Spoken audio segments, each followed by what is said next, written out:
Oui, c'est vrai, il y a la French attitude. Oui, ils sont assez polis, assez courtois. Ils savent, ouais, parfois ils sont un peu vieux jeu et voilà, ils laissent passer les dames d'abord, ils leur ouvrent la porte de la voiture. Ouais, pas tous, hein, mais bon, ouais, en général, c'est vrai.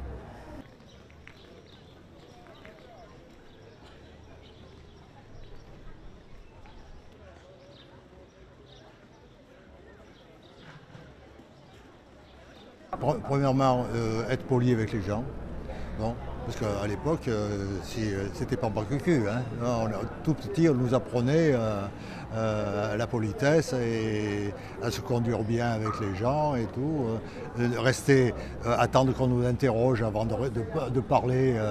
Bon, c'est des adultes qui avaient d'abord la parole et puis s'ils nous posaient une question, on avait tout le temps d'y répondre, de réfléchir à ce qu'on allait répondre. Voilà. Tenir la porte quand une dame passe quelque part, tenir la porte et plein de choses comme ça.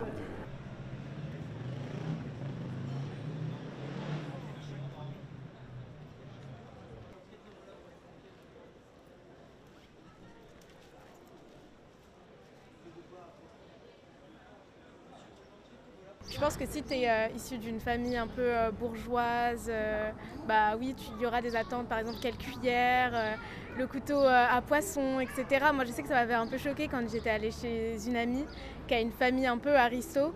Il y avait vraiment 4 fourchettes, etc. Donc je ne savais pas comment m'en servir.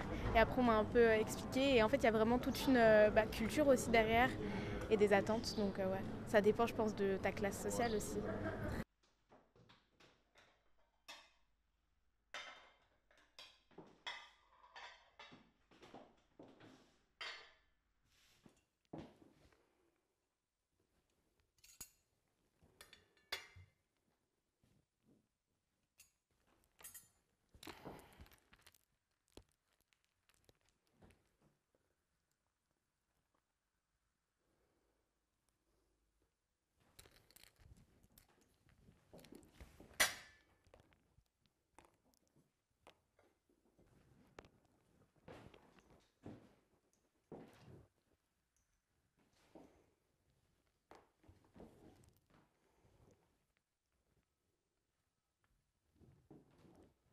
L'importance des bonnes manières en France est réelle, surtout aujourd'hui où le monde, la société n'a plus trop de repères.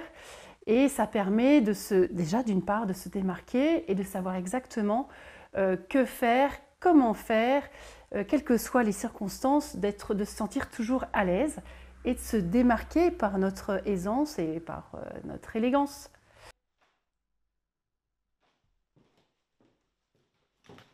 Bonjour madame, je suis ravie de vous accueillir, France 2R. Voilà une façon correcte de se présenter. Mais on pose juste nos joues comme ça et on fait le bruit quand même avec nos... Évidemment, on se regarde bien sûr dans les yeux. On a besoin de ce contact visuel, ça c'est très français.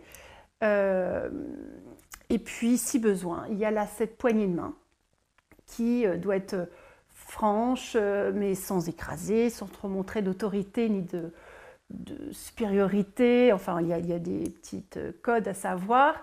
Mais voilà. Et puis sinon, si ça devient un petit peu plus amical, bah, vous savez qu'on a notre fameuse bise sur les joues qui se fait très vite en France et qui doit choquer peut-être certains étrangers, mais c'est très français ça.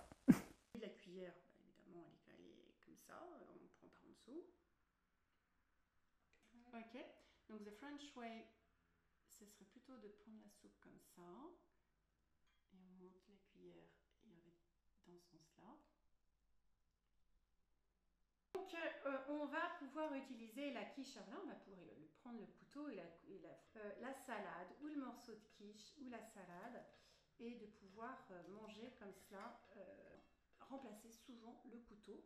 Et d'ailleurs, dans de nombreuses situations, on peut juste couper comme ça.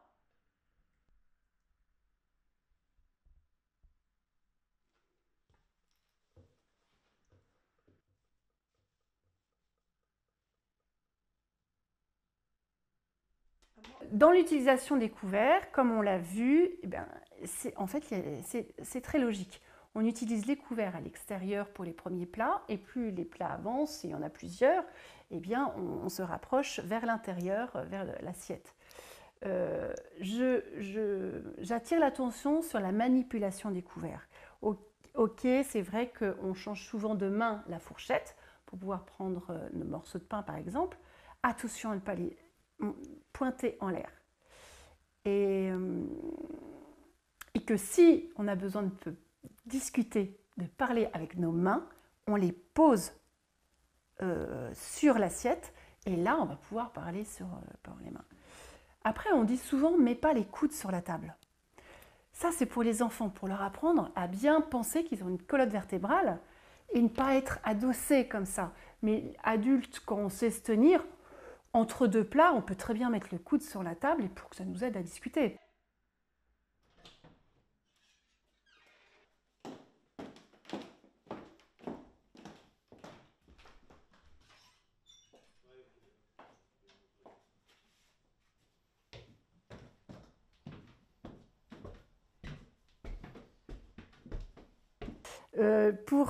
Lorsque c'est un escalier étroit, et c'est vrai que chez moi j'ai un exemple très concret, l'escalier est étroit et haut, si la femme monte en premier et que l'homme suit derrière, il aura droit plutôt à voir le bas de son dos, ce qui n'est pas forcément très, très agréable ni pour l'un ni pour l'autre, alors que s'il monte en premier, il y aura moins de gêne.